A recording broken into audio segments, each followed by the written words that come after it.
Hello and welcome to my another vlog. और आज का व्लॉग मैं हैप्पीली स्टार्ट नहीं कर रही क्योंकि आज एक मुद्दा पूरे देश भर में देखने और सुनने के लिए मिल रहा है अतुल सुभाष का, जिसने अपने ससुराल पक्ष से प्रताड़ित होकर बेंगलुरु में सुसाइड कर लिया।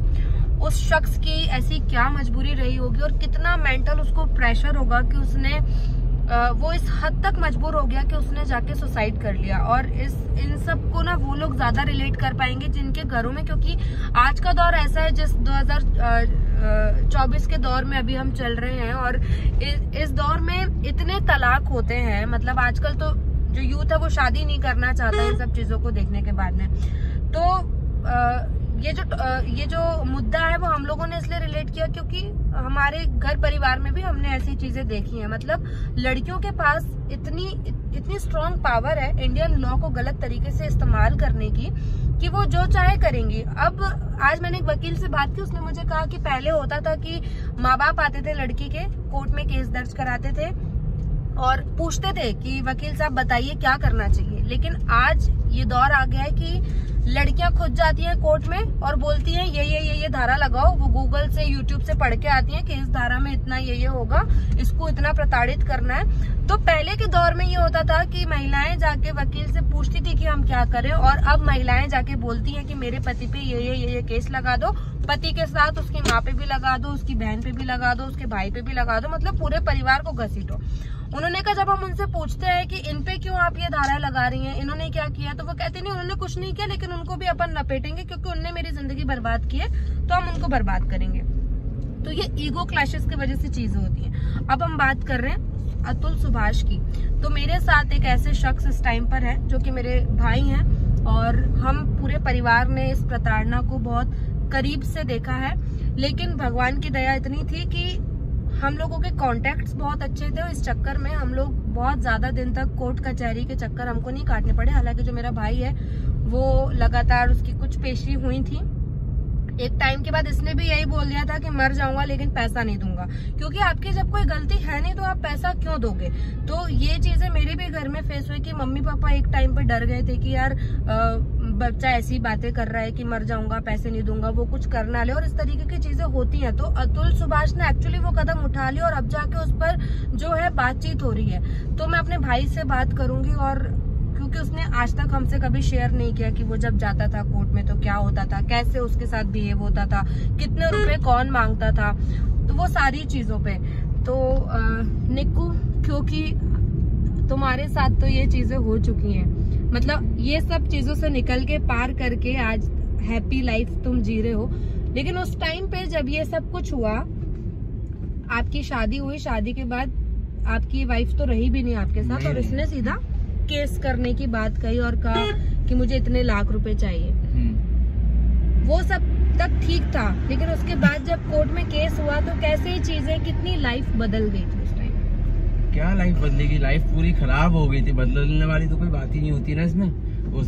सीधी सी बात है, जो लड़का जो खत्म हुआ है, क्या सुभाष नाम का, अतुल, हाँ अतुल सुभाष, उसने जो कहा है कि कोर्ट में पैसे मांगे जाते हैं, वो वाकई में मांगे जाते हैं। क्योंकि जब आप जितनी भी पेशी आप करते हो ना, तो आपको वहाँ पे चपरासी से लेके ऊपर बाबू तक को आपको 100 रुपए आपका जो वकील रहता है वो आपसे खुद मांगता है कि मुझे इनको पैसे देना है, उनको पैसे देना है, इतने पैसे यहाँ देना है। और जो उसने बोला है, जज ने पैसे मांगे थे 5 लाख रुपए, वो कंफर्म मांगे होंगे। और मैं वो अतुल के पूरे सपोर्ट में हूँ, क्योंकि हर कानून जो है पूरा लड़कियों के लिए ही बनाया गया है सरकार की तरफ से।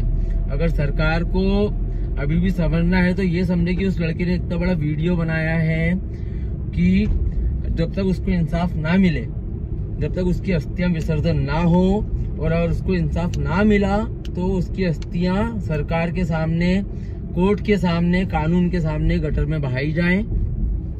इस चीज के साथ मैं उसका पूरा सपोर्ट करता हूं, क्योंकि वाकई में हमारे इस देश में सिर्फ महिलाओं को ही आगे बढ़ाया जा रहा है। मीन्स कि इस तरीके से कि उनके सपोर्ट में कानून है, इसलिए महिलाएं उस सपोर्ट का बहुत गलत फायदा उठा रही हैं। ये जो कानून बना था दहेज प्रथा का कानून, वो इसलिए बना था कि महिलाएं जो वाकई में परेशान है, ऐसा नहीं है कि सारी महिलाएं एक जैसी नहीं होती, जाहिर सी बात है, कुछ महिलाएं वाकई में परेशान है, कहीं पर वाकई में इस तरीके की चीजें होती हैं, प्रताड़नाएं झेल रही हैं।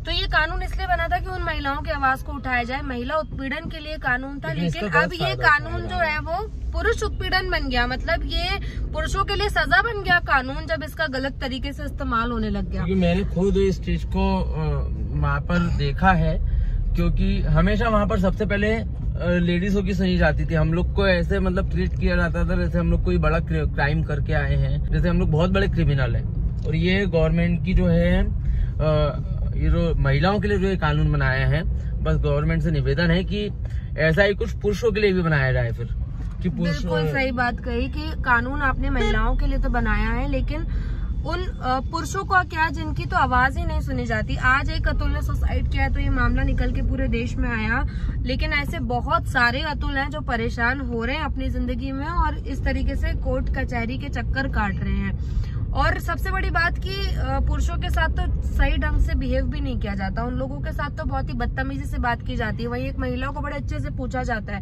और वो जितने केस लगाना चाहे वो लगा सकती है। तो ये जो अतुल सुभाष वाला जो मामला है, वाकई में मतलब आज इस मुद्दे ने बहुत उसकी आत्मा को शांति दे। और बस सरकार से यही निवेदन है कि उस लड़के के लिए कुछ किया जाए, और जो भी उसको जितनी प्रताड़ना झेलनी पड़ी है, इन जितने भी लोग इसमें शामिल हैं सबको सजा मिले, बस इंक्लूडिंग जज, क्योंकि जज आप एक इतनी बड़ी पोजीशन पे और उस जज ने पैसा लिया है तो उसका भी बेटा होगा, बच्ची होगी, परिवार होगा, उसको ये चीज पूरी सोचनी चाहिए थी। और वो गलत है तो उसको भी सजा होनी चाहिए। आज ये पूरे नेशनल मीडिया में टॉपिक चल रहा है, लेकिन आप सोचिए कि वो उसके माँ बाप पे क्या बीतरी होगी अतुल के, जिन्होंने अपना इतना काबिल बेटा खो दिया जो कि AI इंजीनियर था। मतलब वो कितना उसको मेंटल प्रेशर होगा कि उसने मौत को गले लगाना सही समझा, बजाय इसके कि वो एक घड़ी इंतजार कर लेता। 120 पेशी क्या होती हैं यार, 23 उसको CL मिलती थी बेचारे को। वो कर्नाटक से यूपी जाता था, कितने मतलब उसको महीने में 4-5 बार कर्नाटक से यूपी आना पड़ता था। प्राइवेट जॉब में ऑलरेडी इतना प्रेशर होता है प्राइवेट जॉब में कि आप 2 दिन की भी छुट्टी ले रहे हैं तो बहुत बड़ी बात हो जाती थी। तो हम लोगों ने तो वो दौर देखा जब, और ये तो उसने अतुल ने सुसाइड कर लिया। घर में भी हमारे ऐसी चीजें हुई थी कि मैं तो खुद ही करने की सोची थी मैंने। इन्होंने तो यही सोचा था कि मैं तो भाई सुसाइड था, मेरे घर वालों का, मेरी फैमिली का, मेरे पापा मम्मी और मेरे जो मौसी मौसाजी और जो भी मेरे रिलेटिव थे, सबने मुझे बहुत सपोर्ट किया, बहुत समझाया, और सबके आशीर्वाद से ही आज मैं इतनी बड़ी उससे बाहर निकला हूँ। लेकिन उसके बाद भी मुझे पैसे देने पड़े, ऐसा नहीं कि मैं ऐसे ही बाहर निकला, दिए मैंने पैसे। एक्चुअली इतने कॉन्टेक्ट गलत पैसे दिए हैं, वो पैसा मैं जानता हूँ मैंने कैसे दिया है। आने की कोशिश कर रही हैं क्योंकि ये लोग सिर्फ उन न्यूज पे फोकस करते हैं जो ट्रेंडिंग में होती है, जो लोग देखना चाहते हैं। हमारी भी गलती है क्योंकि हम वही देखना चाहते हैं। अब कोलकाता केस जो था वो पूरा क्या बोलते हैं उस टाइम पे बहुत ट्रेंडिंग में चला, जब वो केस बहुत ज्यादा हाईलाइट हो रहा था, सारे न्यूज चैनल चला रहे थे। पर अब उसमें क्या हो रहा है, उस केस में क्या चीजें मतलब अपडेट है, उसकी कुछ भी हमारे पास नहीं है। उसके बाद आर्जिकल मेडिकल कॉलेज में एक और 6 महीने की बच्ची के साथ रेप हो गया। तो ये घटनाएं कंटिन्यूअसली चलते रहती हैं। आज एक अतुल ने सुसाइड किया, कल दूसरा अतुल सुसाइड करेगा। लेकिन हमारे जो ये कानून व्यवस्था है, बात तो तब होगी जब इससे जो है सुप्रीम कोर्ट कुछ सीखेगा और बहुत जल्द एक कानून आएगा जो पुरुषों के फेवर में भी होगा। अभी तक हालांकि उस लड़की के घर वालों ने कुछ बोला नहीं है, लेकिन जो तथ्य है, जो डाटा है, उसको भी तो आप निगलेक्ट नहीं कर सकते ना। वो तो पूरे के पूरे बताते हैं कि वो कितनी बार कर्नाटक से यहाँ आया, उसने पूरे 24 पेज का नोट लिखा, 90 मिनट का वीडियो बनाया। और एक्चुअली जस्टिस इज ड्यू, जब तक उसको जस्टिस नहीं मिल जाती, जस्टिस इज ड्यू। और सबसे बड़ी बात कि इतने प्रदर्शन होते हैं देश में यार, इस मुद्दे को लेकर भी लोगों को, जो प्रताड़ित पुरुष है, उन लोगों को तो जरूर सामने आना चाहिए और इस पर जो है एक कायदा प्रदर्शन करना चाहिए। सरकार से मांग करनी चाहिए कि अब वक्त आ गया है कि इस पर कानून बने। तो ठीक है, मिलते हैं अगले ब्लॉग में। आज का ब्लॉग यही एंड करते हैं, थोड़ा सैड ब्लॉग हो गया, लेकिन ये जरूरी था क्योंकि आज हमने आवाज उठाई है, कल शायद और भी कई सारी फैमिलीज ऐसी आवाज उठाएंगी जो ये सब कुछ सहन कर चुके हैं। तो Subhash, justice for Atul Subhash. Video अच्छा लगा तो लाइक और शेयर और सब्सक्राइब भी करें। वहीं मिलते हैं अगले ब्लॉग में। Tata bye bye.